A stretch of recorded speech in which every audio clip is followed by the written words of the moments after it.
Friends and family around the table don't watch and don't trust CNN.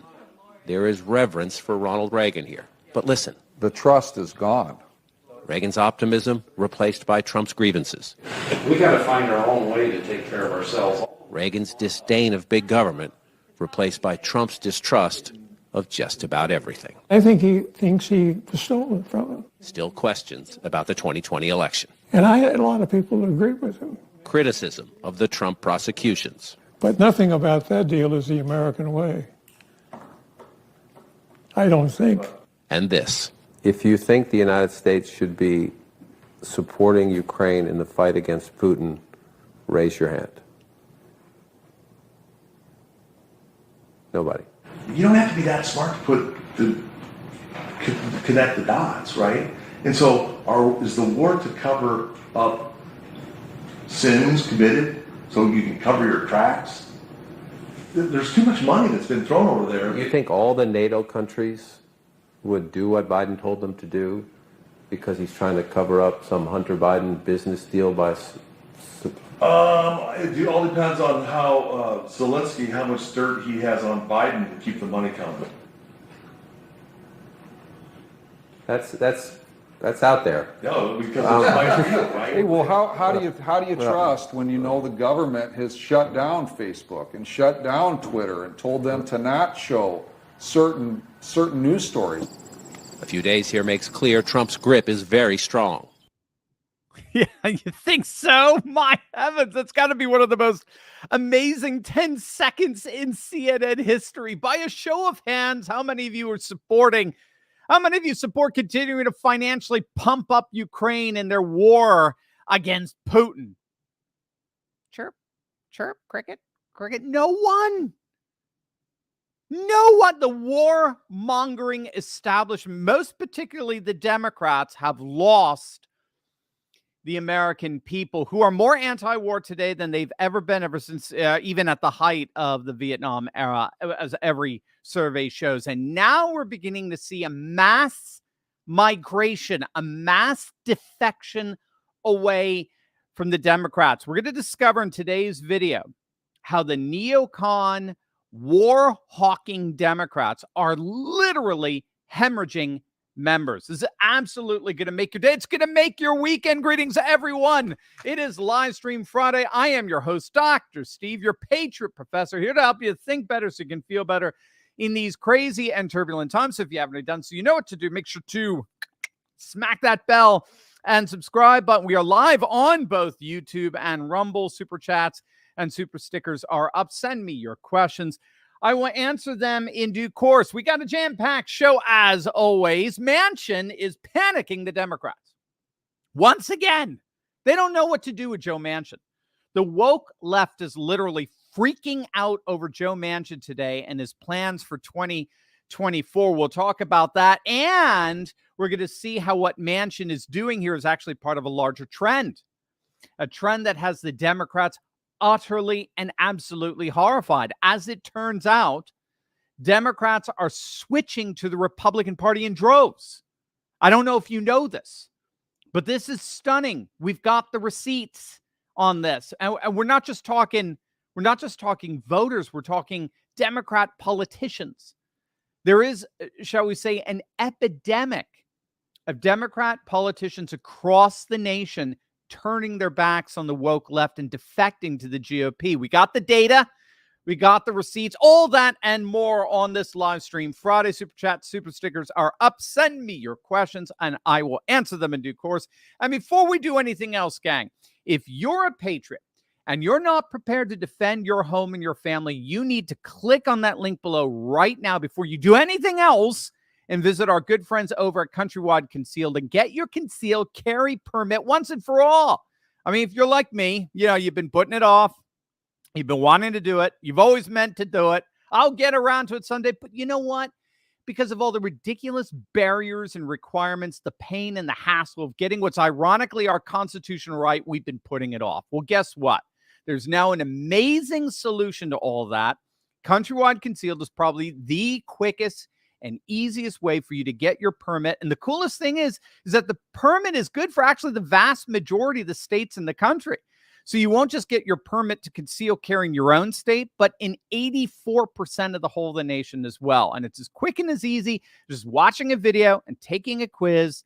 And thanks to Countrywide Concealed, your family is that much safer no matter where you go. Getting concealed carry license has simply never been easier. Click on that link below and join the millions of patriots who've taken back their rights with Countrywide Concealed today. All right, gang, let's dive right in here. So Joe Manchin is absolutely panicking the Democrats. The Hill is reporting that he is, quote, thinking very seriously about leaving the Democrat Party and becoming an independent before the 2024 election. Now, what's so fascinating here is that there's long been rumors that Manchin was considering this. He's been talking about this privately, but whenever he was confronted about it publicly, he always has thus far denied it. Nope, no way.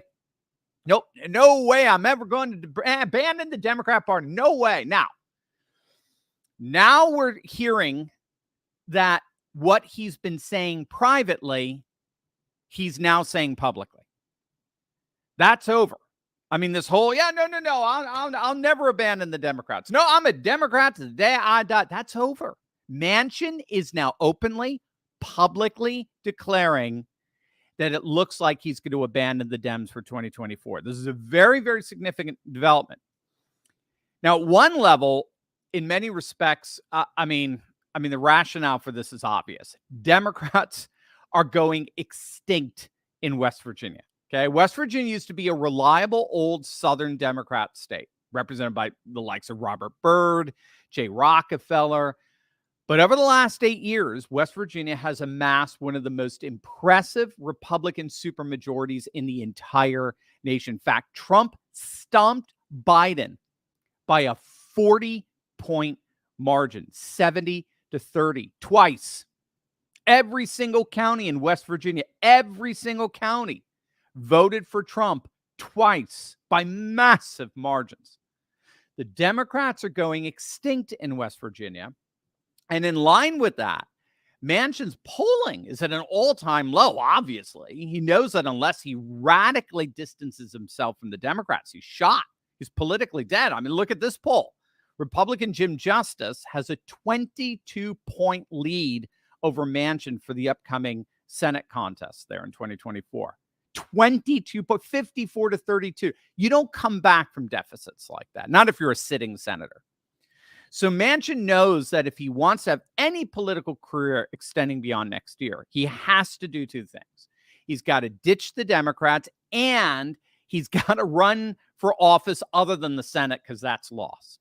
And so it's no coincidence that Manchin recently headlined a third-party event for a group known as No Labels, right? And what many believe has the potential to actually split the Democrat vote in 2024. That's why the Democrats are so freaked out at this. Manchin has thus far refused to endorse Bumblin' Biden, and he's also refused to rule out a third-party challenge. And so the fact that he headlined this political event in New Hampshire, one that deliberately aims to provide an alternative candidate to Biden, is huge, to say the least. Now, to make matters even worse, Manchin is openly affirming that he's openly admitting, confirming that he is in the process of most probably leaving the Democratic Party. In fact, the rift between Manchin and the Democrats is so bad that he's the only Democrat who turned down an event at the White House celebrating, in quotes, of course, the one-year passage of the ridiculously termed Inflation Reduction Act, which of course should be called Inflation Increase Act or something. I mean, it's not helping that liberals are freaking out over Manchin right now. They hate Joe Manchin, and they want nothing to do with him, which of course is only going to guarantee his eventual defection from a party that wants nothing to do with him anymore. Now, while Manchin is talking about becoming an independent rather than a Republican, nevertheless, his defection from the Democrats is actually part of a much larger trend that's happening across the nation. Now, this is coming by way of the Washington Free Beacon. They've just published an astonishing report that was itself first published by Politico, the left-wing lunatics over Politico, I might add, that there is a trend going on across the nation among state lawmakers that has the Democrats absolutely panicked. It actually accounts for why we're seeing, it accounts at least in part, for why we're seeing such a discrepancy between our national politics and our statewide politics. Over the last 20 years, get this, 4 times as many Democratic state lawmakers have switched to the Republican Party than the other way around. All told, 83 Democratic legislatures have defected and joined the GOP since 1994, as compared with only 23 Republicans who've become Democrats. 5 of those blue to red switches have happened just in the last year. Now, the latest to do so is Georgia State Legislature Manchin, who just a few weeks back announced her switch from the Democratic Party to the Republican Party. Manchin said it was really interesting. She said that she had finally had it with this insane party when she received severe retribution from the woke left after she had the gall, the unmitigated gall, to support a school choice bill. A school choice bill that, by the way, has over 70% support, I might add. She supported what 70% of voters wanted, but it went against the ultra-woke norms of dictating to parents what their kids are supposed to learn. So she was, in her words, crucified for her support of that bill. So state legislator Manchin told her fellow Democrats to basically stick it. She's now joining the Republicans. But the larger point here is she's hardly alone. According to the same report, lawmaker after lawmaker, nearly 100 of them over the last 2 decades, have been defecting from the Democrats and joining up with the Republicans. In fact, just a couple of months back, you actually had 4 Democrats in a row, back to back, defect and join the GOP just in a single month. A lawmaker by the name of Elliot Pritt officially defected from the Democrats in West Virginia. He was preceded by Louisiana Democrat State Representative Jeremy Lacombe, who switched parties to become a Republican. Before that, North Carolina State Representative Tricia Cotham, she's a Democrat from Charlotte. She announced her decision to leave the Democrats and join the Republicans. And that was so epic because it officially gave North Carolina a Republican supermajority in their state house. Back in November, the Republicans won a supermajority in the Senate, and they fell just 1 seat short in the House.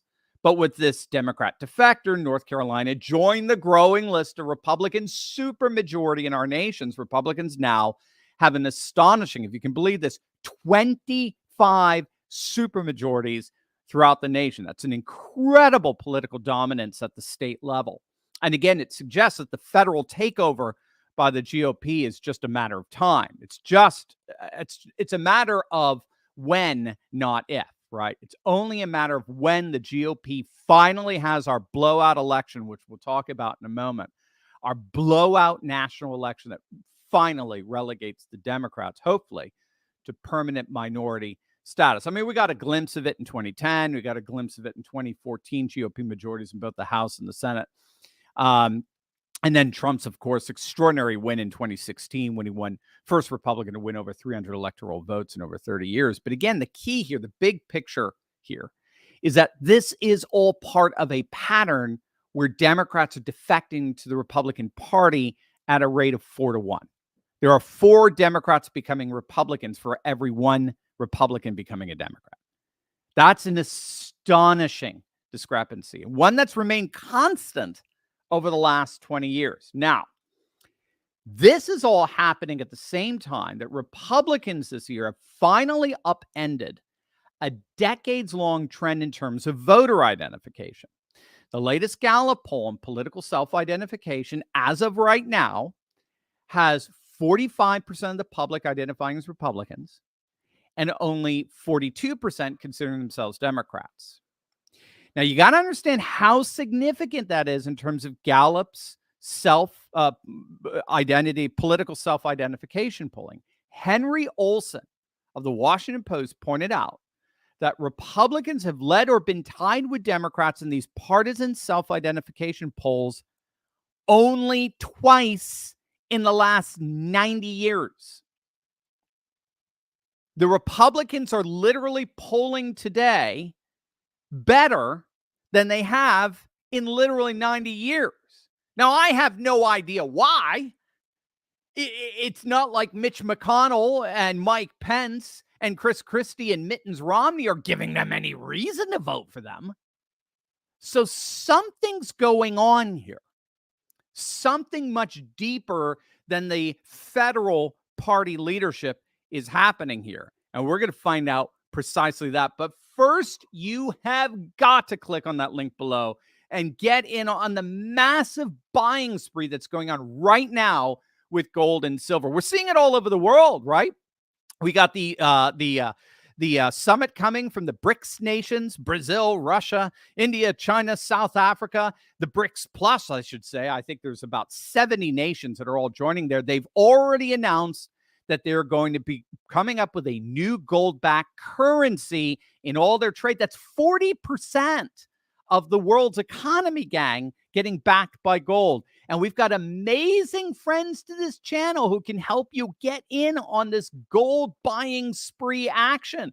We partnered with the top-rated precious metals company, Goldco, who've helped patriots across the nation move over $1 billion into gold and silver. That's right, it's $1 billion with a B. They're amazing. Click on that link below. And for those with retirement accounts, the patriots over at Goldco are offering up to $10,000 in free silver when opening up a qualified IRA account with them. And for cash buyers, if you just want to buy some gold and silver, check this out. You get bonus silver just for making a purchase. So if you buy $15,000 worth of precious metals, you're going to get $750 in bonus silver. If you buy $25,000 in precious metals, you're going to get $1,200 worth of bonus silver. I mean, it's amazing stuff, but that's only as long as supply lasts. So don't wait. Click on that link below. This is your opportunity to protect yourself from this insanely woke cancel culture environment, especially debanking that's happening all across the nation, by guarding your assets with what patriots have invested in for centuries, the timeless value of gold and silver. Click on that link below right now. All right, gang. According to Gallup, it really looks like we're seeing a significant shift towards conservatism in general in America, despite the best efforts by the legacy media, the White House, the woke corporate America to promote a radical liberal woke agenda. According to Gallup's latest Values and Beliefs survey, conservatives now surpass liberals by a margin of 40% to 26% in terms of self-identification. Gallup's poll results indicate a noticeable conservative surge in comparison to the past 8 years, where Americans were basically evenly split between identifying as liberal or conservative. Specifically, when it came to social issues such as abortion, LGBT rights, and the like, 38% of respondents identified as conservative when it came to social issues. Only 29% consider themselves liberal. That's a near 10-point discrepancy. Now, just a year ago, the split was even at 34% each. So liberalism's actually been going down in terms of the cultural issues. This is the highest level of social conservatism that we've seen in over a decade, since 2012. Now, interestingly, for those concerned about creeping socialism that we've been seeing going on, support for economic conservatism has also increased, with conservatives now holding a better than 2-to-1 advantage over liberals. So overall, Americans today, according to this Gallup self-identity survey, more Americans than ever identify as conservative. 40% identify as conservative, 31% moderate, and only 26% liberal overall. Now, this news is coming on the heels of a report from Politico that highlights the growing concern over young voters decreasing identification as Democrats and the radical implications that has for Biden's reelection. John Della Volpe, a former pollster for Biden's 2020 campaign, he's been sounding the alarm, very, very concerned, emphasizing the need for Democrats to take immediate action to address the trend among young voters that are basically abandoning the Democrats as we speak. According to Della Volpe, voters under the age of 30 today are less likely to align themselves with the Democratic Party as compared to just a couple of years ago, the spring of 2019. Instead, more voters now than ever consider themselves independent, and fewer perceive politics really as a meaningful avenue for creating change. They've just become completely disappointed over and over and over again by the Democrats. And so they're basically bowing out. Now you know why Biden is intent on getting you to pay for college student loans. You don't vote for him, but young people normally do, or at least they did. And that's the problem, right? As long as you're a reliable voting constituent, they don't care about you. But now that they're losing younger voters, now they're trying to do everything they can to woo them back, to seduce them back. But again, I don't know if it's going to work, because this is all part of this larger trend of the Democrats hemorrhaging voters. Look at this one. We've been talking about this a lot. Axios is reporting that Biden is losing ground fundamentally with the non-white working class. I mean, this is extraordinary. We've been talking about this in a number of videos. Biden is losing the non-white working class voter. Get this. Obama won non-white working class voters by a whopping, get this, 67-point margin in 2012. He pummeled Romney by nearly 70 points with non-white working class voters, Latinos, blacks, etc.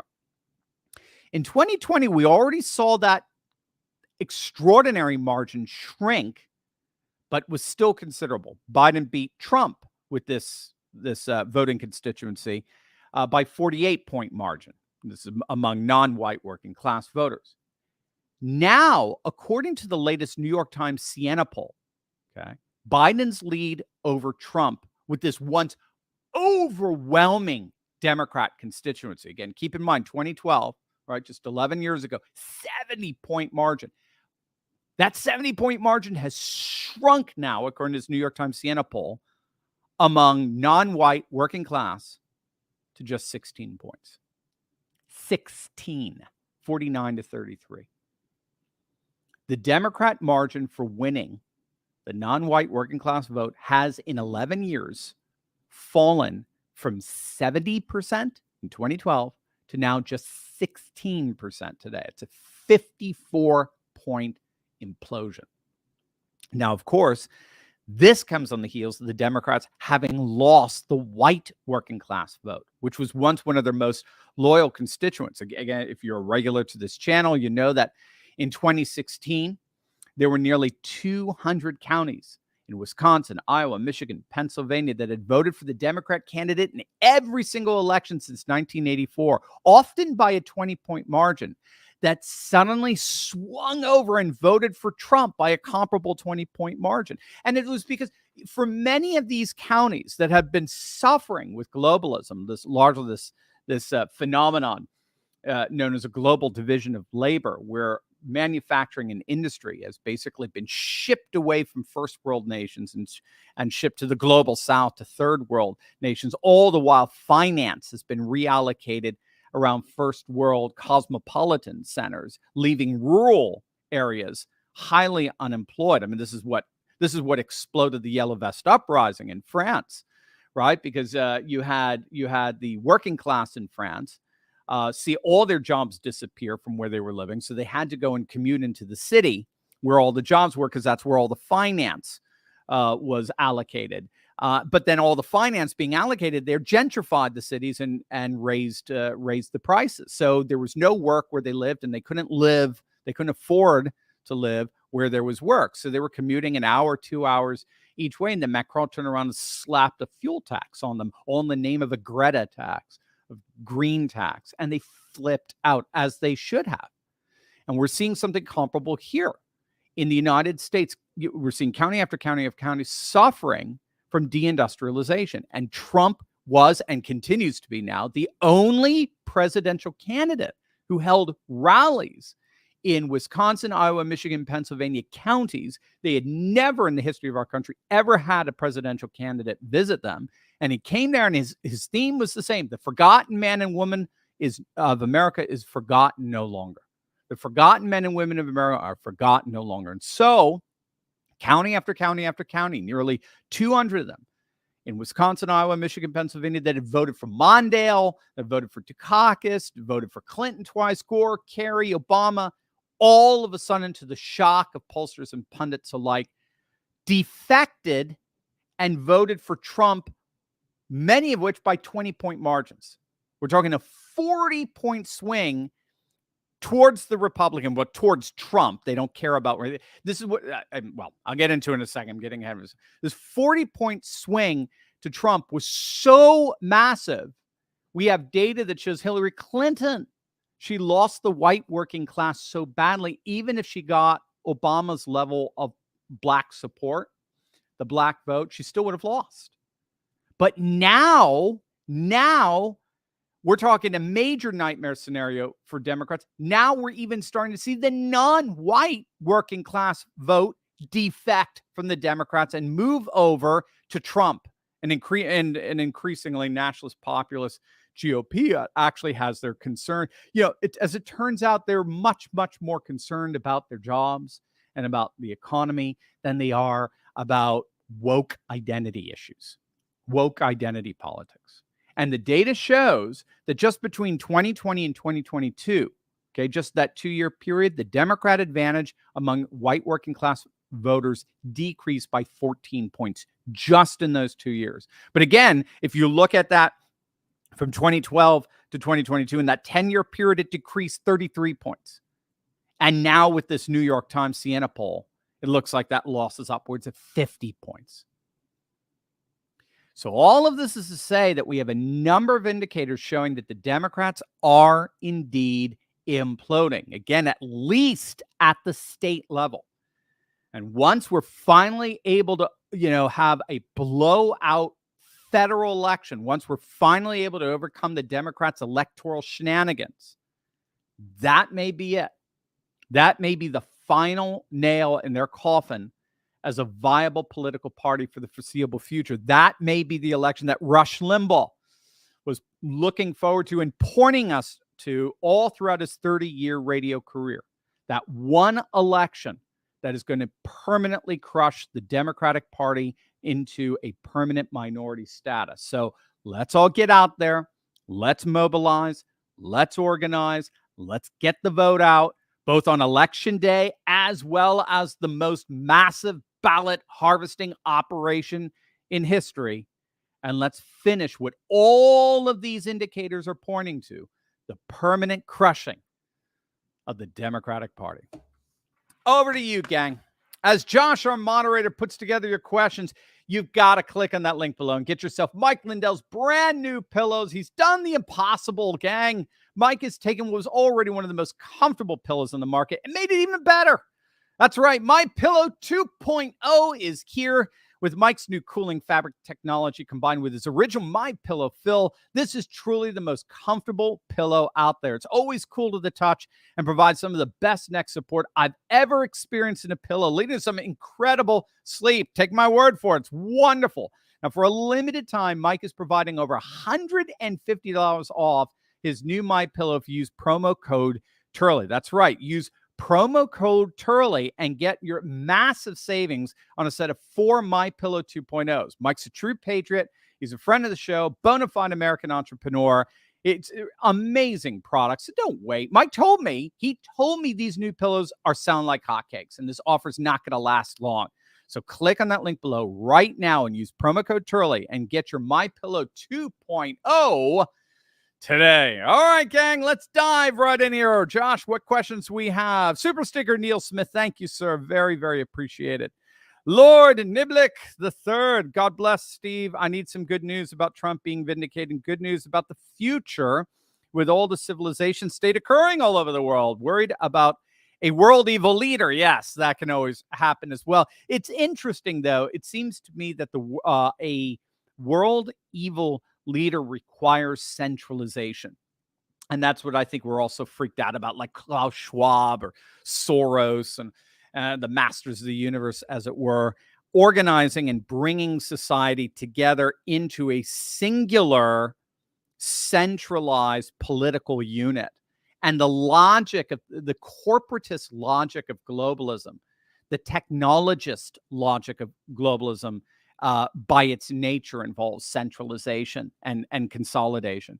Whereas the civilization state, by its nature, opens up the political power and distributes it among multiple poles in what we call a multipolar world, so that Russia becomes a hedge against China, and China becomes a hedge against India, and India becomes a hedge against China, and Turkey becomes a hedge against Russia, and Central Europe becomes a hedge against Turkey, and Sub-Saharan Africa, the Pan-African movement, becomes a hedge against the Middle East, and on and on and on. So you end up basically going back to a balance of power that we had that's not so much bipolar, just two powers, two ideological powers, the democratic West and the Soviet East, but now civilizational power and multi-power. So it's going to be a very fascinating world, very religious, very conservative, and the like. We just have to get the dolts in DC and the demons in Davos and the bullies in Brussels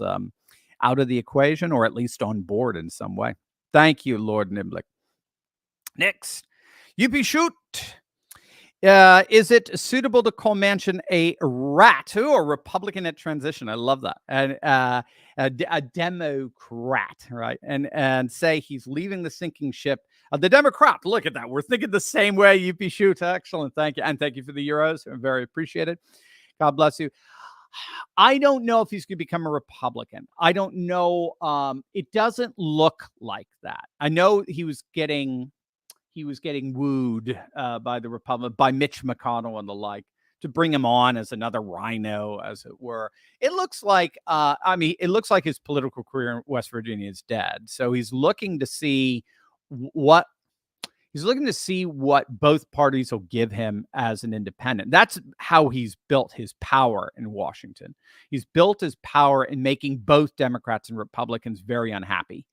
He won't do exactly what the Republicans want, but he won't do exactly what the Democrats want. So both parties have to try to appease him, and that's how he's amassed his power. Kyrsten Sinema is doing the same thing from Arizona. She's taking the same strategy there. She's amassing tremendous political power, political power that far extends beyond, the proportionality of her tenure there, largely because Democrats know they have to appease her in every way possible to get her vote, and they don't get her vote.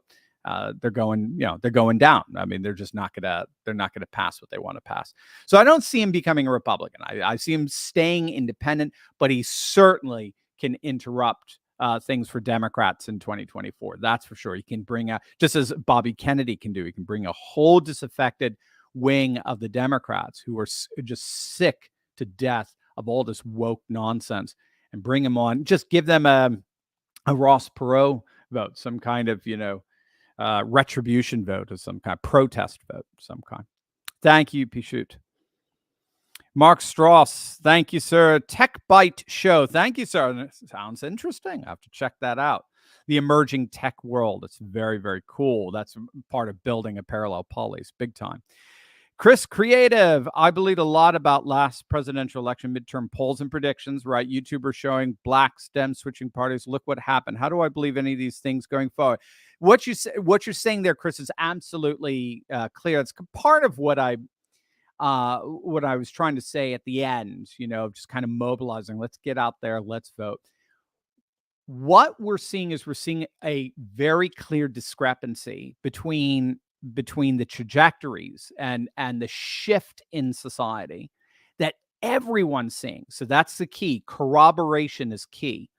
If it's just a bunch of right-wingers pushing polls and left-wingers have their own polls and they show two very different trajectories, then it's going to be really hard to try to figure out what's going on. We'll have to try to find some kind of third party to help corroborate one over and against the other. But when you're seeing both sides touting they're seeing the same trends, but from different studies. And that's why I tried to give you a whole collection of them here. Then that's happening. Something's really happening there. But how it translates into actual political success is a whole nother story. So a very good example would be the difficulties of very successful Republican governors translating that success into a viable presidential run. Just ask Ron DeSantis. Ron DeSantis is now polling in single digits. Okay, you probably saw that. So sorry if you're a DeSantis supporter. And I love Ron DeSantis. I think he's great. I love Trump more. I think this is Trump's election because I think this election comes down to the blue collar vote, and Trump is the blue collar, the working class candidate. Having said that, though, I think nevertheless DeSantis has not. He's faced the Chris Christie curse. He's faced the Scott Walker curse. It is very, very hard to translate. And this is going to be the same thing with Gavin Newsom, by the way. It's very hard to translate local success into federal success. And there's just all kinds of weird reasons for that. Shenanigans, I'm sure, could be part of it. I don't know if that's so much the case with getting the nomination, but there's all kinds of weird things involved, ambiguous, vague things involved with translating local success into federal success. Right now, the state government map, red, blue state government map, should translate into a supermajority in Congress right now for the Republicans and a Trump presidency. There's just no other way of putting it. But somehow it gets lost in the translation there. And so what we have to keep doing is we have to keep pushing. We have to keep mobilizing. We have to keep organizing. We have to keep strategizing to overcome that barrier, that discrepant barrier between being incredibly successful at the local level, seeing these massive shifts to the right all over the place, but then translating it effectively, clearly, concisely into federal victory. And that's going to be the challenge. Once we do that, Chris, we should be good to go, because in many ways what happened in the Republican Party back in what happened in the Republican Party, like in California, for example, there's a very good study. I'll probably do a video on it next week on how to turn California red. There does seem to be some indicators that we can actually turn California red at least at the state level, if not a federal election. But one of the reasons why the Republican Party collapsed in California is that California is radically coastal. About 90% of its population lives in cosmopolitan coastal centers, city centers, San Francisco, LA, Sacramento, San Diego, and the like. And what happened is wokeness did take over there. The woke mind virus did affect most of those constituents. And so the Republican Party that was against gay marriage, that was passing, Proposition 8, that was against funding illegal aliens in schools and all this sort of stuff, they just got completely morally marginalized. And the party sort of imploded. What is so fascinating is it looks like we're going to see something like that happen at a national level for the left, because the left has gone woke. And now it appears to be, the pendulum is swinging. And even, again, we're even seeing people like Bill Maher and Piers Morgan and like pushing back against wokeness, so that now everyone who was touting wokeness, particularly the political party, will be marginalized into the foreseeable future. That's it. We may end up seeing, just because of the moral shift among the population, we may end up seeing something happening to the Democratic Party comparable nationally, comparable to what happened to the Republican Party in California. That there was such a dramatic pendulum shift, an Overton window shift, morally speaking, that they found themselves completely left out based on their past actions. That may happen again. So there's all these kind of dynamics behind translating local, statewide success and trends into federal results. So that's what we're going to have to do. So absolutely, Chris. So when all said and done, corroborate the polling. Make sure someone's just say, oh yeah, we got one poll, Trump's up 1,000 points, right? Well, okay, show me another one that corroborates that. That's where the RCP, Real Clear Politics aggregate is so good because what they do is they average out the polling. So that just gives you a basic sense. Now, again, they could be averaging out crappy polling, but there are pollsters like Rich Barris that I really, really trust. Rich did a great job. Even in 2022, I know a lot of people were upset, but he got a lot of those calls right, and there were a lot of shenanigans. Even Joe Rogan is admitting. I mean, for heaven's sakes, Arizona was so blatant out in the open, for heaven's sakes, So there were a lot of shenanigans that were going on there. So we got to get past those shenanigans. And that's where I think a massive ballot harvesting strategy akin to the SoCal ballot harvesting strategy, Southern California, where the Republicans are making a comeback and winning in areas that are +4 Democrat, largely because they're doing ballot harvesting through evangelical churches. Evangelicals vote Republican by 80%.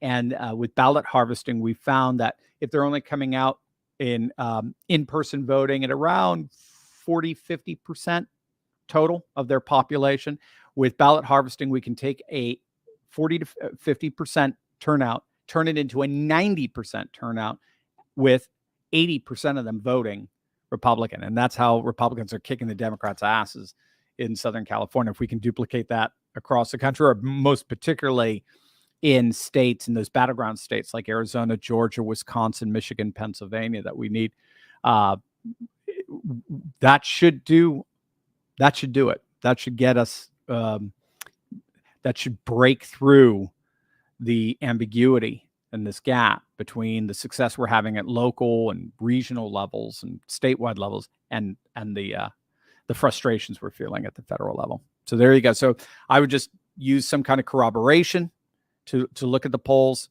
Make sure you have a wide swath that you look at and get a good sense of it from different sources, because if you have different sources using different methodologies, but they're coming to similar conclusions, that chances are you're dealing with you've hit reality. Everyone's seeing the same thing. And so that's what I tried to give you today, those polls. And then, yes, we're going to have to find some way to bridge that chasm between our local success and federal success. Excellent question, Chris. Well done. David, did you see DeSantis' campaign has been slapped with an audit threat by the FEC, 49 pages? Credit Laura Loomer. I did not. It's just, it's just the latest.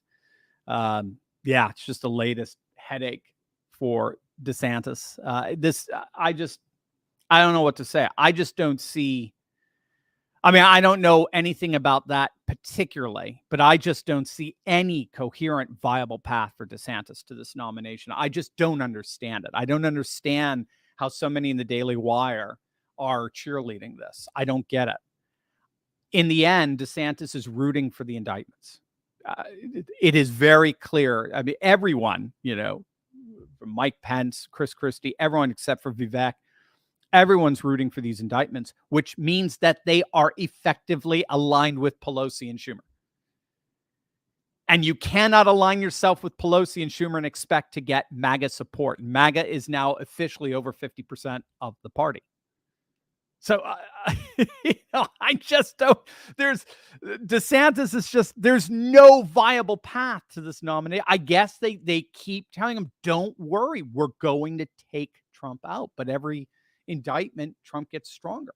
And as long as he's over the certain age limit, and as long as he's United States citizen, and there's like 3 requirements to becoming president. As long as he's constitutionally qualified to be president, he could be sitting in a jail cell and we can vote for him.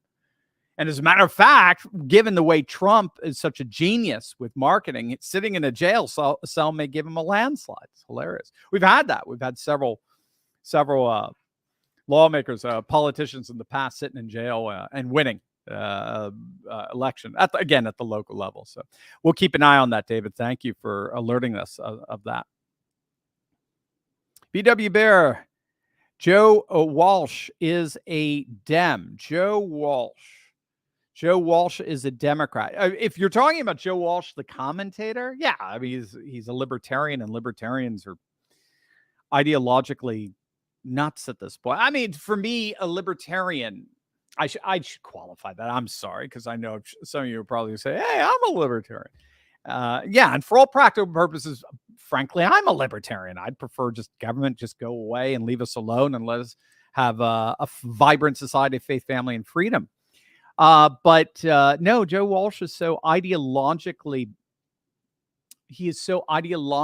driven that I don't think he sees reality. Reality has been clouded by his ideological lenses, just like neocons.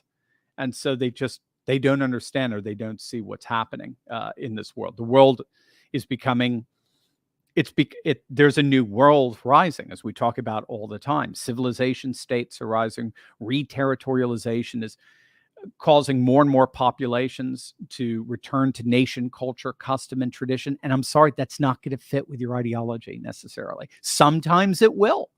Sometimes it will. There could be plenty of counties that are around our country, plenty of provinces or populations in Canada that are going to be very, very, very libertarian. They basically want no government. They want, basically church, Christian communities, governing society. Very similar to what we have with the Amish. The Amish are basically anarchists. The Amish don't have any formal government. Their government is the church. They are the government. They don't need one. They have the Ordnung. The Ordnung, of course, is the rule of the community that every Amish person who's baptized into the community must abide by, or else they are shunned. They are excommunicated. So they don't need a state in that sense. So yes, in this re-territorialization and this re-traditionalization, as political powers returns back to the local levels, again, that's what we're seeing here with our states becoming more and more red. Nevertheless, that's not going to re-territorialize. Not every population is going to re-territorialize the way a libertarian wishes they would. And that's crap on the libertarian. Sorry for it. You don't get to be a pseudo-global or a quasi-globalist and impose your libertarianism at a global level. Sorry, those days are over. The one-size-fits-all political and economic system for all people's times and places is over. That's a modern experience. We're moving into a postmodern world that's going back to culture, custom, and tradition. And everyone's cultures, customs, and traditions are different. And you just have to, now in a multipolar world, we have to learn how to navigate an international order that balances the cultural and religious differences in a manner that's constructive for all. Thank you, VW Bear, for that. Black Wolf, the race is clearly to determine Trump's running mate. I agree. Mr. Hanky Mike Pence, the MAGA poo, is obviously out. So could Vivek or Tim Scott be the lookouts? Absolutely. I mean, I'm hearing Nigel Farage talked about Ramaswamy being very, very promising VP. He's young, he's intelligent, bright. I mean, his speeches are intellectually rich. He's successful. He's a great entrepreneur, all that sort of stuff. We'll see, though. He's not, we'll see. I mean, so far, so good. He's passed the test, in my opinion.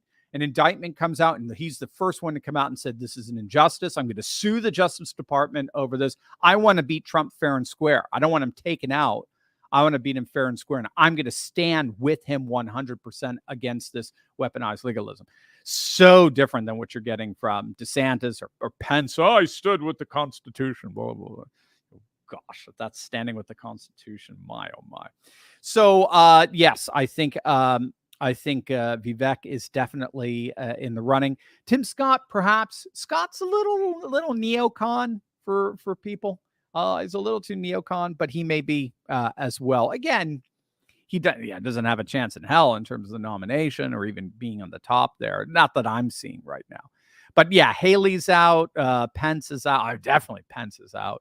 Chris Christie. They're all, I mean, I don't even know what they're doing. They're just wasting. I guess they're auditioning for a CNN gig at this point. That's all they're doing. It's just, they're wasting everybody's time. Thanks, Black Wolf. Mitchell Ryan, Dr. C, what do you think of the Supreme Court upholding the ghost gun rule? Do you think they will change it? Change if it comes up again? We'll see. That was strange. That was odd. What was that? 5-4, I think. So Roberts and Amy Coney Barrett, if I recall, side with the liberals. It may be a technical issue. I haven't read up much about it, so I just saw it from afar. I'm assuming it's going to be a bit of a technical issue until the whole thing gets worked out. Again, as far as I understand it, they're just upholding the appellate process. So they're not this is still going through the Court of Appeals. So it's still getting appealed. And if I recall, Ghost Gun is all about the parts, the regulations about the parts and the assembling of the gun. So I think no, the last word has not been said on this. Now you had four justices who were ready to just smack this puppy down in light of the precedent that Heller set back in 2006, 2007, that gives you really untarnished Second Amendment rights. They're not even going to come near interfering with the Second Amendment rights. This has been one of the most amazing things about the Roberts court. You have to give Roberts credit. He's been very, very pro Second Amendment and curbing executive power over our owning of guns. So we'll see. We'll keep an eye on it. But I don't know. I do not think the Supreme Court upholding the ghost gun rule is the last thing that's going to be said. I think if it comes up again, it should get struck down. It should. If the regulations are in any way impeding your ability to own a firearm, yes, it should get struck down. Servant of God, 777. I saw a clip of British news. The Trump DOD official said he has proof of him winning 2020.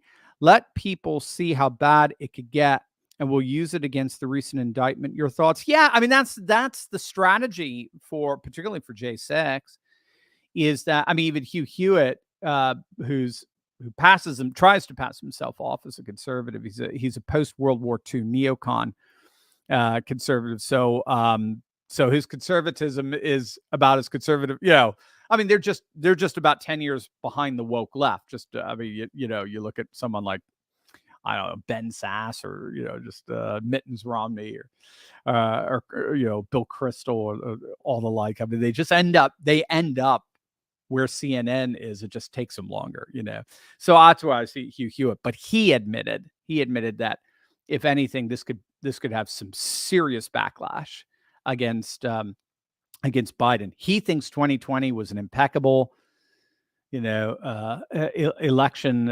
without any shred of evidence that there was any major issues whatsoever. And even he thinks that retrying the 2020 election could really hurt Biden. So, and it's certainly going to help Trump, at the very least, showing everybody why he definitely thought that there was shenanigans that cost him the election. So yeah, we'll have to see. It's gonna be really, really interesting.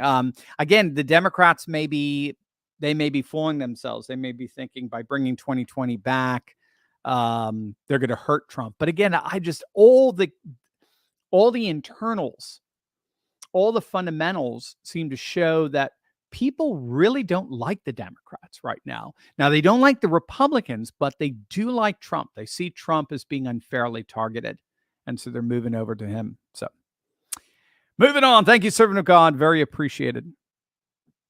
The Riv. Everyone needs to listen to Rich Men North of Richmond by Oliver Anthony. I've seen it it's going viral on Twitter as we speak. So here you go. Everyone take a listen to Rich Men North of Richmond. Yano, good to hear from you, my friend. Steve, you told me a few months ago polls don't matter. Well, whoa. But wait, depending on what the context is.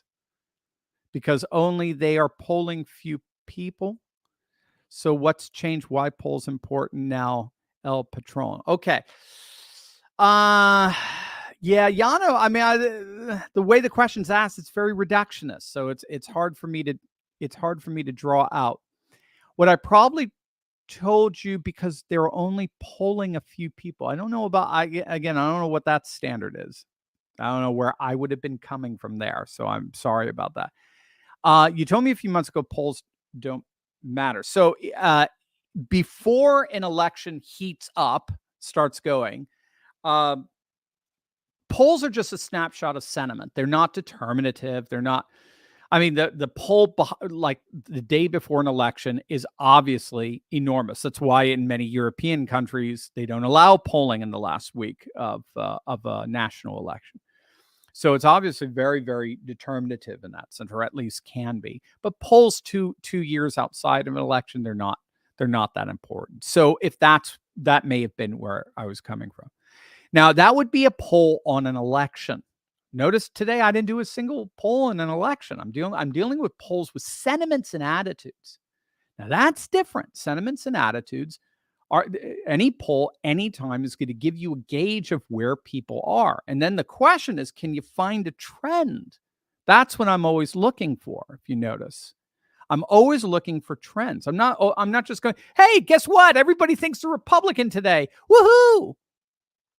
Because obviously then, if you have a fickle electorate tomorrow, well, guess what? Now everybody feels like they're a Democrat. How do you identify today, right?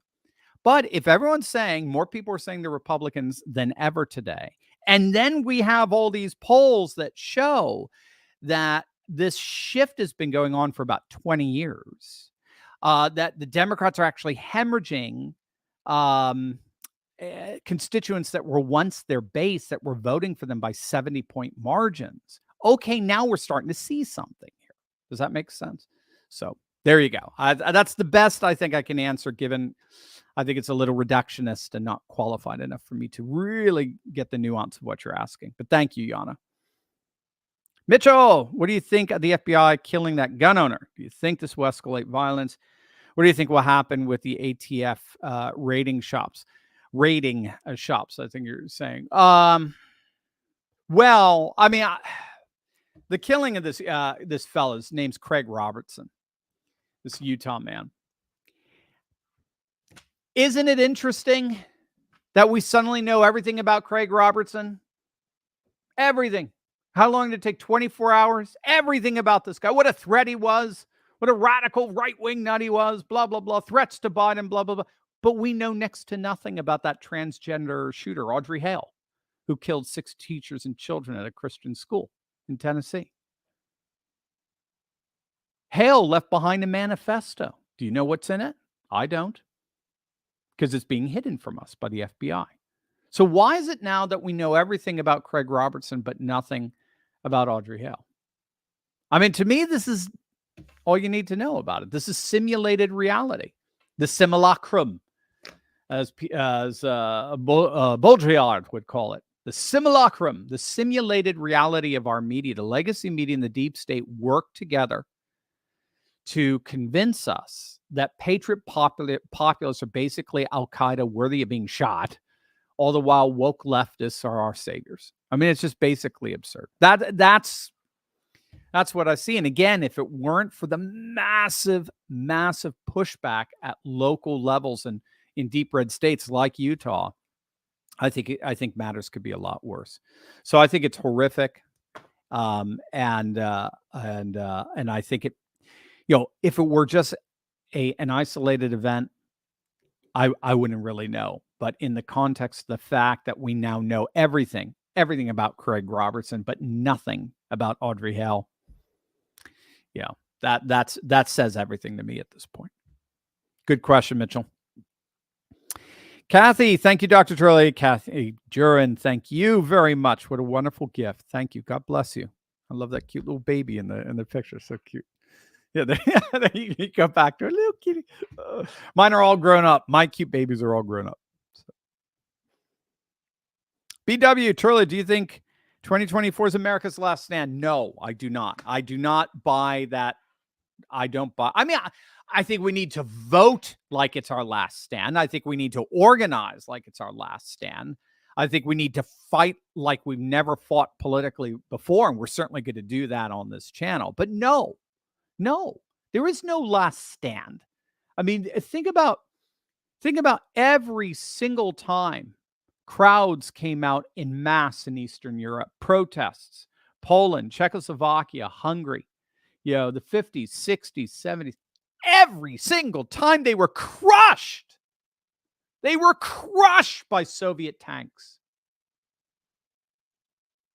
And thank God they had no one there saying, well, that's it. We're done. The tyrants won. There's nothing we can do. Build your bunker. Thank God you had people like Václav Havel and Václav Benda and Alexander Solzhenitsyn who said, no, there's good in this world and it's worth fighting for, and we'll never stop fighting for it. Evil exists in order to be defeated. And as long as evil exists, we will fight to defeat it. And we ultimately will. That's how the story ends. We know how the story ends. So, no, I don't think it's our last stand. It will make things harder, obviously, but I think we're going to continue to see the trends grow, particularly at local and statewide levels, where more and more of the population will continue to move right. The world will continue to move right. We'll see the rise of the civilization state. I mean, look at Israel right now. Look at as far as liberals are concerned, they've lost Israel. Israel's gone. Okay. Liberals believed Israel, especially neocons, neo-libs, they believed Israel was like their ticket to influencing the whole of the Middle East and Northern Africa. Israel's gone. Israel's now a civilization state. Israel's in many ways a theocracy, as we speak. The left is dead in Israel. It's died. The left is dead in the Middle East, although they're doing whatever they can to revive it in Pakistan to get rid of Khan. The left is dead in the whole of sub-Saharan Africa, as well as Northern Africa. Left is dead in Eurasia. The left is dead increasingly in Central and Eastern Europe. And then whatever left exists in Latin and South America, it's an anti-American left, right? Like Lula in Brazil, it's an anti-American left, or in Venezuela. They don't want anything. The bullies in Brussels, the demons in Davos, and the dolts in DC are all getting further and further marginalized by 90% of the world's population. We will follow. The question is simply when. It's not if, it's when. All right. There, pump you up there. Bourbons, Vegas, and poker. Upon Trump's triumph in election 2024, how should he handle liberal riots like Summer of Love that will inevitably break out? We can't stand for those again. Yeah. No, I know what you mean. It's a good question. I don't know. I mean, he's been talking about taking over the cities at the state level. So Texas, Florida. I mean, DeSantis was doing a bit to his credit. Tennessee, where deep red governors are going to have to go in and basically force these city councils, particularly these defund the police city councils, to abide by the same laws as the rest of the red state does. So enough of these little blue patches in these blue blips within solid red states, governors are going to have to come in and basically, not federalize, but they're going to have to take over, state-ize the local city councils and basically have the state take over. They do this with failing schools. Whenever a city council or a local mayoral-based government can't handle schools anymore, the state comes in and takes over, brings in their officials. And I think they're going to have to more and more do that at city levels across the country. In terms of blue states, so deep blue states like California, New York or something, I don't know. He may just let them rot for all we know. And then just get enough of their population, hopefully, to turn on what is clearly incompetent leadership. Great question. But we're gonna have to explore that more. Love the name too. Bourbons, Vegas, and poker. Next, Josh. Doomsday Machine caught a stream for the first time in a while. Thanks, man. Feels good. Out of Vivek Ramaswamy, RFK Jr., Rand Paul, Kerry Lake, and Tucker Carlson. Who do you think would be the best fit for Trump's VP? I like to see Vivek, but RFK would also be decent. God bless. Yeah, Doomsday Machine. So I did a video yesterday you may want to check out on how they're already sort of making arrangements for an Trump-Kennedy ticket in New Hampshire. It's very, very interesting. RFK may win New Hampshire, and this is because there's a big rift right now between Biden and New Hampshire. They moved the South Carolina primary in front of New Hampshire because they were scared that Biden might get embarrassed. He lost both Iowa and New Hampshire back in 2020, and he's got solid support in South Carolina. So they were very, very nervous that they might lose New Hampshire. So they moved South Carolina primary first. But New Hampshire law, state law requires that New Hampshire must, the Democratic primary must take place 1 week before any other primary. So they have already moved it ahead of the South Carolina primary. So to the DNC's disgust, the DNC has not validated that primary. And so Joe Biden's name, as we speak, is not, as I understand, is not on the New Hampshire primary list of candidates. So RFK will run away with it. And they want to use that, I think, as a launch pad, or at least this is what the argument for the article was making. They want to use that as a launch pad for RFK to consolidate his Democratic base, which is probably upwards of about 20% of the Democratic Party right now, who are very disillusioned with Bernie and so forth. They're very, these are the Jimmy Dores and so forth, right? So they're very, very disillusioned with Bernie Sanders, and they're all in on RFK, and then RFK can pick him up after all the shenanigans that come down with him by the Democrats. He can pick that up and bring that 20% in alignment with Trump as the populist party, as this new sort of, again, they're not so much voting Republican, they're voting Trump Kennedy. And then they would have the potential of literally crushing the Democrats in 2024. So Steve Bannon is already arguing for that there. We'll have to see. We saw something similar like this happening in Italy, where the populist left five-star coalition with a populist right Lega party. And it was a very important coalition because it showed Italians that they no longer wanted the center left or center right. And then when they were given a choice in the next election, they went solidly with the populist right. So Giorgia Meloni and the Brothers of Italy are now fully in charge of Italy. So hopefully we'll see something comparable there, where we have a realignment, a populist realignment, a populist left, populist right, and then eventually just a full-blown populist right movement.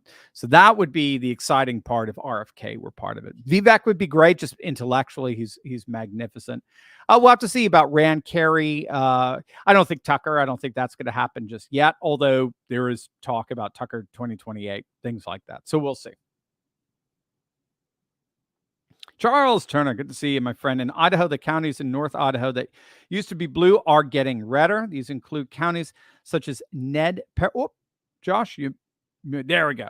Nez Perce, Lewiston, and Coeur d'Alene. I got not bad, Charles. I have such a hard time pronouncing Idaho counties, but I know Coeur d'Alene. I know where Coeur d'Alene is, so I could say that. Yeah, it's really, really cool what's happening, and how Idaho and Tennessee, Texas, Florida, West Virginia, Kentucky, Ohio, even that sham stupid referendum that happened that's irrelevant in my opinion.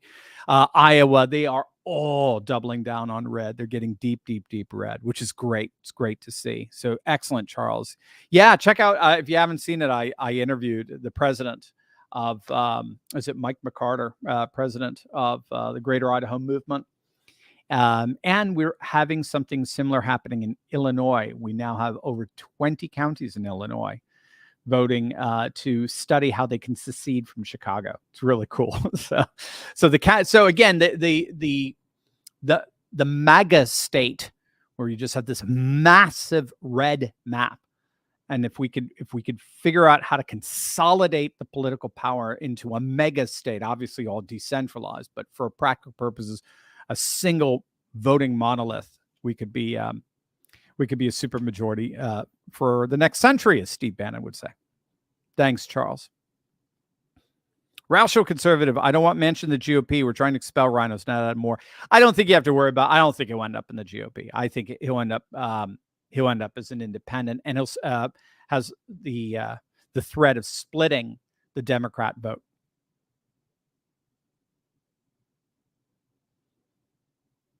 Raz Grizz 259, Mr. Turley, do you expect states to prevent Trump from being on the ballot in different states? My post from last Friday wasn't intended to be negative. I don't remember it. I'm sorry. And that's not. It's just I get too much information there. So no, forgive me if I made it sound like it was. No, I don't. I think they're gonna have a hard time doing that. I think that would be struck down immediately by the Supreme Court. If Trump is the Republican nominee, he will have to be on the ballot in all 50 states. I don't think we have to worry about that.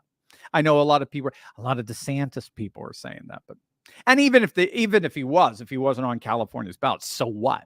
All right, it's not like he would win California. Right? It's the electoral votes that matter, and in all the states, Arizona, Georgia, Wisconsin, and so forth. In all those states, there's enough Republican representatives to take care of that. And the Supreme Court, I think, would step in. That's the way I understand it. Stephen Connors, good to see you, my friend. My fear is that the DS will say, if we can't rule the world, nobody will, and launch World War III. So it's the George Floyd strategy, just basically burn it all down. And yes, that is a scary thing. That is scary. No question about it. If the deep state cannot rule, then no one will. That's why, again, the Soviet Union was talking that way. The powers that be in Eastern Europe, the Soviet satellites were talking that way. There will be no world without the Soviet Union, and yet they fell apart.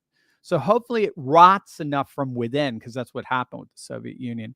Hopefully it rots enough from within so we don't have to worry about that. But it is a concerning thing, no question. Marilyn Dagotti, do you think moving the trial to West Virginia will succeed? We'll see. I doubt it. I think the verdict has already been arrived at. Hence, it's a kangaroo court, and the Supreme Court's going to have to step in either during the proceedings or after and just overturn this stupid thing. IK 1906, Dr. Steve, do you believe there's any possibility of the Supreme Court not intervening until it's too late and it costs Trump a legit return to office? We'll have to see, because the difference now is this is all court-based. So back in 2020, it was a legislative arena that people tried to force into the courts, and the Supreme Court said, no, you solve this. You work this out. You've got everything you need to work this out. And if you're going to be a bunch of moron idiots, that's your choice. That was basically Robert's view. We're going to keep the Supreme Court out of this. This is a whole different story. This is court-based from beginning to end. And so now you're already starting to see pushback. I mean, we saw it with the Hunter Biden plea deal, the sweetheart deal. You're already starting to see pushback from the appellate process. So this is a very, very different ball game. So no, I at this point, again, we'll see, but I see the Supreme Court stepping in. I don't see them sideline. This is now their jurisdiction, right? This is a juridical matter from the get-go, as opposed to some election that's very controversial and nobody can come to agreement. So let's go to the judges and see what they have to say. And the judges said, screw you. And we're not getting involved. We're not getting involved at all. And they didn't. Yeah, from top down. There were a couple of judges that handed down some pretty cool rulings, but they immediately got reversed. I mean, Roberts said this is a no-go. We're not touching this thing. RC, great program. Thank you, RC. God bless you, man. Jamie Daniel, I can't sleep better and support the channel. Turley code from my pillow doesn't work. Help us. I can't sleep better and support the channel. Turley code for my pillow doesn't work. Help us. Stop drinking in the morning. Maybe that'll help. No, I'm sorry, Jamie. I don't know what you're saying. I'm sorry if your My Pillow doesn't work. I love my pillow, and millions and millions of people do. So I don't know. I don't know what to say to that. No, but I don't mean to be rude. Stop drinking. I like that. That was a good retort. But anyway. Oh, wait a minute. So Josh is I can't sleep better and support the channel. Turley code from my pillow. Oh, got it. Our moderator, Josh, just helped me with my hermeneutic skill. Hermeneutics is the art and science of interpreting written texts. And so Jamie is saying, as you probably all know, I'm just exhausted here. He's saying, no, Turley, the code doesn't work. It's not the pillow. The code doesn't work. Hey, Josh, can you send a quick note to Hannah and tell Hannah to go right to My Pillow? And excellent, Josh is already on it. Say the code isn't working. We'll get it going for you, Jamie. Forgive me on that. I'm the one drinking in the morning, Jamie, not you. Awesome. Vaughn Cassidy, thank you, sir. Prower 26, your thoughts on wiping out the whole national debt and how would you do it? Go back to any gold or other source of precious minerals? Yeah, I mean, you're onto it. I mean, as long as we're the default currency, we're gonna have debt. I mean, as long as we're the default currency around the world, other nations are going to lose money when they purchase their oil, whatever, using dollars if they convert it directly to their own currency. So they keep it in dollars, and they do it by buying up our treasury bills, which is debt. It's money the government doesn't have through tax dollars; it has through people giving it money, but then they expect that money back at some point. So as long as we're the default currency, we're always going to have debt. But again, it's not necessarily bad debt. As long as we can pay it back, we're okay. Does it have to be limited to gold or any other source of precious metal? I would see a combination. I don't think we have enough gold. As I understand, we don't have enough gold to match the currency market as we speak. So it would have to be gold, silver, platinum, oil, diamonds, all kinds of real estate that backs up the currency. So I don't think it could be just one. But I definitely, when the United States stops becoming so dominant as a national currency, and that's only, it's got multiple levels, so it's still pretty solid in that field. It's not just what nations use to trade with. It's also, what are they, once they've traded, what do they do with the excess money and so forth? Where do they put all the money? Do they hold it in the dollar? Is the dollar still the default currency for investors and blah, blah, blah? It's at multiple levels. But as long as you've got this trajectory moving towards a more commodities-based market as opposed to currency-based economy, which is what we're seeing with the rise of civilization states returning to the gold standard, our whole conception of debt is going to have to change dramatically. There's just no way around it, because I just don't think as many people are going to be they're not going to be putting their money in the dollar. They're going to be putting their money more in gold and silver and other commodities. But we'll see. And crypto, don't forget crypto as well. We shall see. Thank you, Per Hour 26. Amazing, Mr. Fox. Couldn't happen to a more deserving group of redacted. You're talking about Democrats. We will. Yes, a more group of, pick your word. Absolutely. Love it. Amazing, Mr. Fox. Josh Waldrop. The fact the rest of the world is moving on and from the United States, it's going to take more than for the United States to survive. Yes. Yeah. Well, as long as we don't.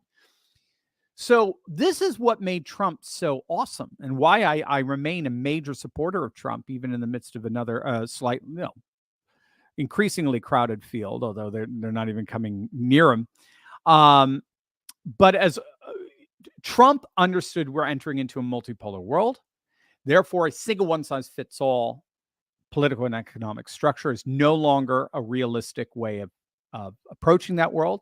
And therefore, bilateral agreements with strategic partners around the world for our own interests that play into America first interests is what we're going to do from now on. If that means being a friend with Vladimir Putin, great. No problem. If that means actually going and visiting Kim Jong-un in North Korea, great. I'll do it. There's no longer a one-size-fits-all political and economic system that is going to be superimposed ideologically on all countries, like Niger is finding out right now with Victoria Nuland coming. Oh gosh, anytime she comes, run, because there are going to be bodies by the thousands following her visit. So yes, I think the United States is perfectly capable of managing a multipolar world. We had it with Trump. We had it for 4 years. Is why they hated him so much. They had to get rid of him because he was a threat to the liberal world order. But in the end, if we are not getting on board with that multipolar world order, yeah, the world's going to start abandoning us. We're seeing it particularly in the Sahel region of Africa. They're going to side with Russia. They're going to side with Iran. They're going to side with Saudi Arabia. They're going to side with China and the Belt and Road Initiative. And America is going to find itself with very, very, very few allies. That's right. And that's going to make, I mean, it's not dangerous because we have such strong, we have such formidable military power. I mean, at least at the nuke level. But we're not going to be taken very seriously on the international stage anymore, especially since they're laughing at all our. I mean, I was just in Japan, and the way the Japanese just laugh at Biden. They just think he's the biggest joke imaginable. And Japan's a thoroughgoing ally. So more and more people are just moving away. I got a Rumble super chat here. We've got Super Combro supporter. Professor, I listened to you since 2020. You gave me lectures that I couldn't find in my criminal justice classes. Thank you. Other answers I find in the Holy Bible. God bless. As you ought. Thank you very much for that. Very much. Super Conbro. Rock Dog. Dr. Steve, the deep state could steal the 2020 election. What do you think the chances the same thing happened in 2024? Well, very, very strong. But the very fact that they're trying to take Trump out before 2024 tells me that we've at least been able to fortify the elections to a point where they're very nervous. They don't think they can pull it off in the same way that they did in 2020. 2020 was nuts. 2020 was nuts. 2020 was nuts. How anyone could walk away from that election going, oh, yeah, that was the most pristine election we've ever had in our entire lives. What a wonderful, wonderful testament to democracy. I mean, I have no idea. I don't know what planet you're living on. So, yes, they can definitely do the same thing in 2024. We all know that. We're all going into 2024 knowing that they could steal that puppy, and they'll steal it blind. I mean, they will be so brazen with it because they got CNN and MSNBC and all the social media outlets basically going, what are you going to do about it?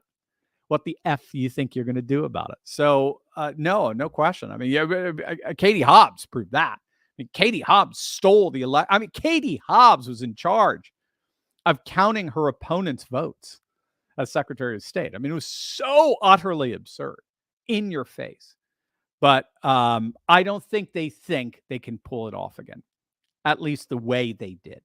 So they're gonna break out they're gonna break out everything. If they have to, they're gonna throw Trump behind bars. They're gonna do everything they can to make sure he doesn't come anywhere near the White House. So, yep, they're throwing everything at him. And it'll be amazing if they lose. That might be it, because they just threw everything at him. And then he comes in and goes full animal on him, on the deep state. Thank you, Rock Dog. Kenneth, what are your thoughts on the concept of Hispanicity? This is because the Vox Party leader made a difference between a Latino and Muslim immigrants. Interesting. Okay. Yeah.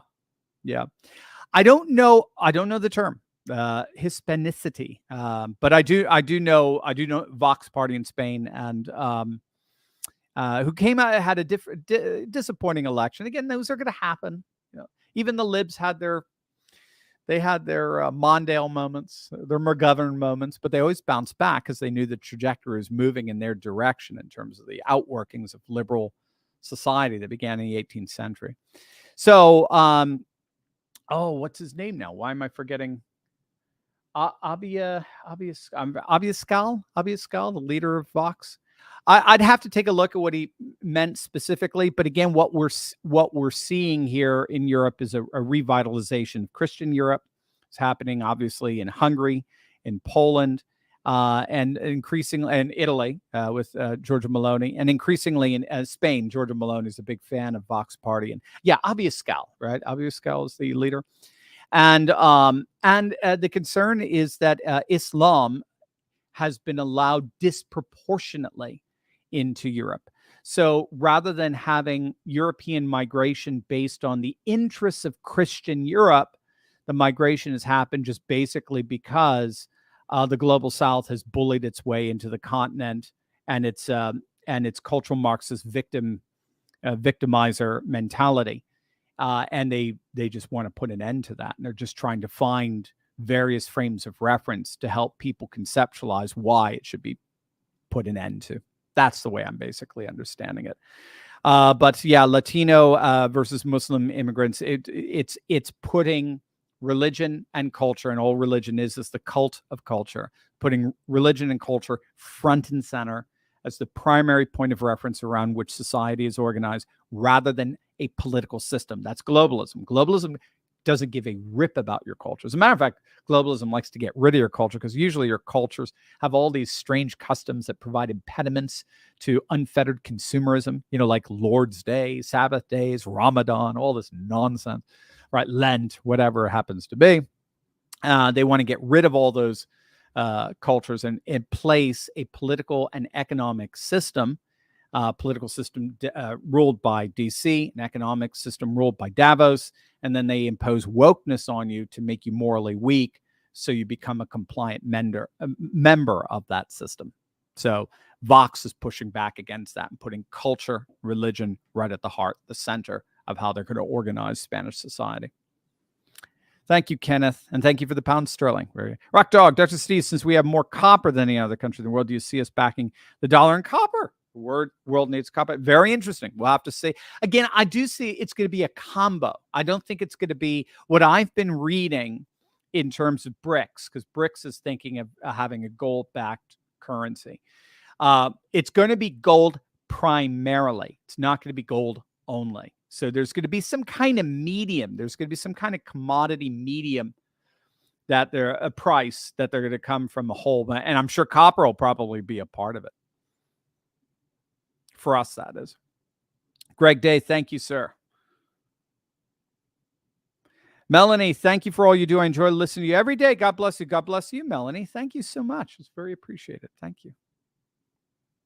Independent free thinker, bioweapon lab discovered in Fresno, California. Look for the local 20 minutes news announcement. I shall. You heard it here first. Thank you, independent free thinker. Vaughn Cassidy. Sorry about that, Dr. Steve. I meant to ask, what do you think about the aliens? Real distract? Yeah. That's a great question. Yeah. I mean, if you push me, I tend to see aliens. I'm coming at this from an Orthodox tradition, Orthodox Christian tradition that tends to see alien talk as demonic in origin. I don't tend to see them as biological beings on planet Plu that somehow figured out how to travel faster than light speed to come out over here. I mean, right? How long would it take for us to get to our neighboring galaxy traveling light speed? I think 1,000 years or something. So they've mastered time travel. They've mastered everything. But then they get here. They hover over Arizona and they crash. Yeah, I'm sorry. I don't buy how you can master all of the technology you need to master to come here, only to just freaking get either shot down or crash. I'm sorry. I don't tend to buy that. But having said that, I do think there's phenomena out there, and I do think there are beings out there, non-human beings, but I do tend to see them as demonic in nature, and therefore, yes, a very real distraction. The very fact that none of us really take it that seriously, I'm very, very heartened by. I was worried about that when they were having these hearings on Capitol Hill. They were having those hearings in order to distract you from all of the insane revelations about the crime, about the Biden crime syndicate. But it didn't work, fortunately. Most people stayed tuned to what's happening with Biden. And so that's good news. But that I do tend to see alien life and the news of aliens as conforming more to demonic activity breaking into our world. Amazing, Mr. Fox. Not to mention YouTube is yes. Yes. RFK Jr. is suing Google via YouTube because they blocked a couple of his interviews for vaccine misinformation or like, and he's pushing back on that, which I'm glad to see. Prower, should there be an age limit in the House and Senate, or every quarter they should get a mental test? Quarter is 3 months. Yes. Oh, I don't know. I mean, I would, to me, it's just, let's stick with the Constitution, and then let's just vote these idiots out. When you get Dianne Feinstein, who's basically on a feeding tube at this point, just vote these nuts out, right? I mean, it's just, so I wouldn't add to, I think the Constitution, I don't think you need everyone should have a mandatory mental test, because then who's going to create the mental test, right? So independent free thinker, YouTube won't let me link vid news cover Fresno, California. It's almost 1 million views. Is not fake MSM mainstream news. Newsom silent. Yeah, I mean, you got to watch out. I mean, YouTube is not necessarily going to allow those sort of things. They're just not. I mean, that's just, it's Silicon Valley, man. Kenneth, Hispanicity is an interesting term I just saw recently, and I'm quite interested in what you thought about it. I'm grateful for information. Just yes, Kenneth, we just talked about that with the Vox Party in Spain. Again, the key is it goes back to Pan-Africanism. It goes back to the neo Slavophile movement, the emerging Sino movement in China. The BJP Hindutva in India. It is putting culture at the heart of your social organization. Up until fairly recently, really only the last 10 years or so, politics was at the heart of your social organization. And then you were judged. Again, even in our audience, we have to deal with this. You're judged whether or not you've got the right politics.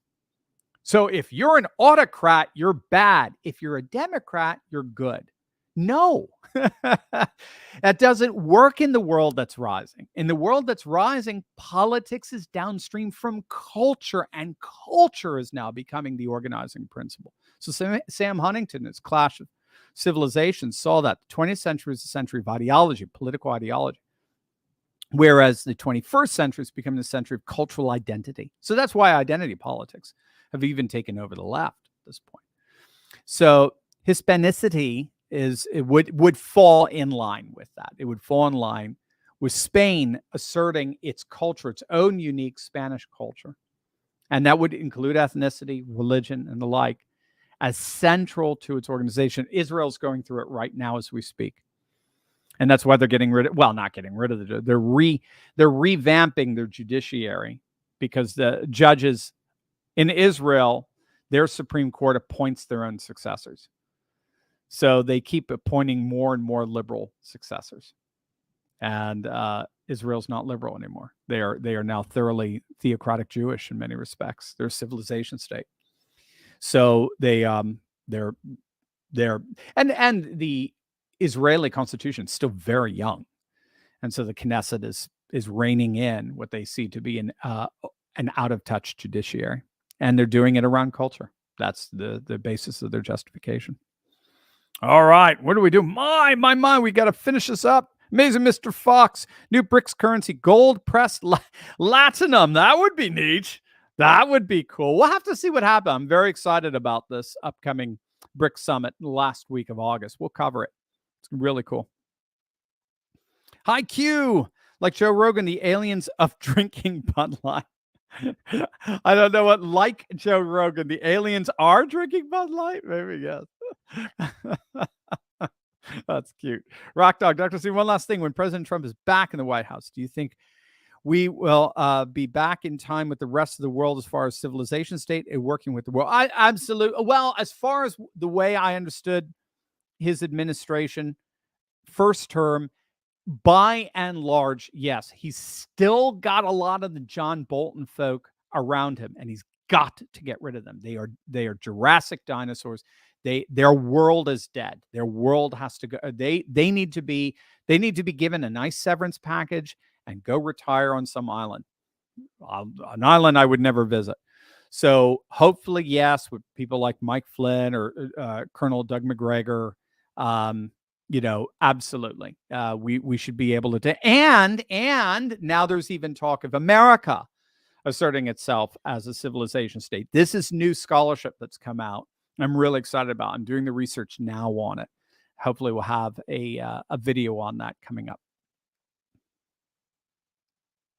And it looks like we're it. All right, guys. Great. Whoa, an hour and a half live stream. I love you guys. Have a wonderful weekend. Keep the faith. Remember, just keep positive, organized, do what you can to create the most amazing turnout in 2024 the world has ever seen for patriots and conservatives. It's going to be amazing, amazing stuff. Love you guys. God bless. Have a wonderful week.